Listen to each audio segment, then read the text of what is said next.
in the form of the same. The relationship between the internet commenter and the public figure, and between the critic and artist, which I discuss in My Perfect Opinions, is often governed, or thought to be governed, by a desire for vengeance brought on by the harsh judgments of amateur and professional critics alike.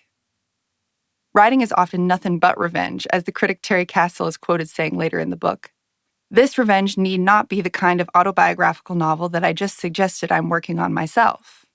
There are sentences and paragraphs in my essay on autofiction, I Am the One Sitting Here, for hours and hours and hours, that appeared in the first draft of my novel Fake Accounts, which, for most of its pre-publication life, contained a single footnote.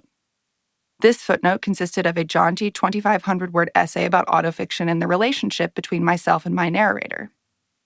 While a survey of preliminary readers was truly mixed on the presence of the footnote in the novel, I was encouraged by my agent to remove it for the purposes of selling the book, which I did. My revenge for this edit, about which I continue to feel ambivalent, particularly given how often comments were made about the relationship between myself and that narrator, was to make the essay much, much longer and better, and to include it here. The idea that the best revenge is living well is about envy, but it is also about judgment. The saying suggests that the feeling of being above, or at least beyond judgment, is not just a solace or mentally healthy to cultivate. It suggests that to be unaffected by whoever or whatever has ostensibly painfully wronged, or merely upset you, can be a kind of affront itself.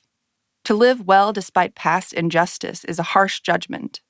The act of living an enviable life says that whoever harmed you has no power, doesn't matter in the long run.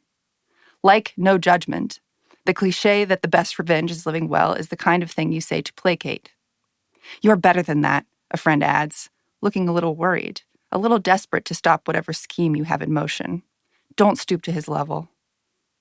No one actually believes any of this, but to admit that the best revenge is patient, quiet, clever, and untraceable would mean admitting not only that we care about what other people think, but also that maybe sometimes we should. As these essays show, that often feels very bad. Embarrassment, panic, opprobrium, job loss, etc. I heard this crazy story, and I want you to know. A person we both know, or don't, or have heard of, or whose significance must be explained, wronged another such person, or was wronged by another such person. He cheated on his girlfriend, many, many times.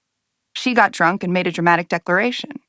That guy has a problem so serious I don't know if we should really be talking about it in this flippant tone. That woman has received a scandalous amount of money, a fact she is seeking to minimize.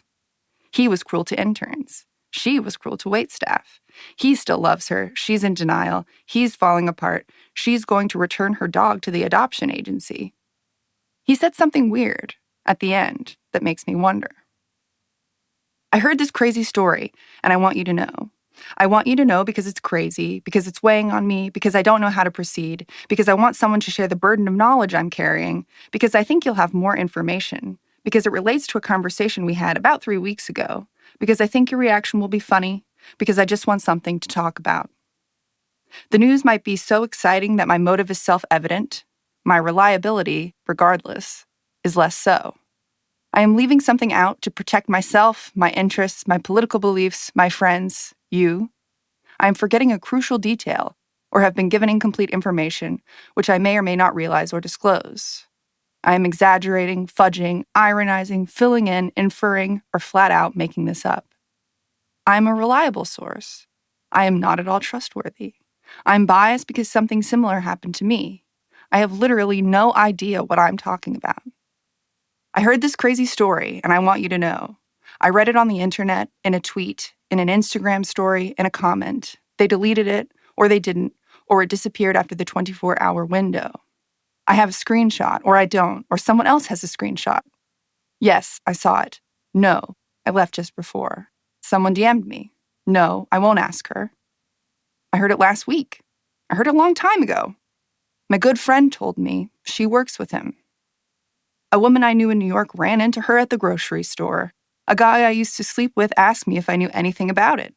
She told him, he told her, he's dating her best friend. She's dating his boss. He said, she said. You'll have to find out for yourself. Yes, from the source. No.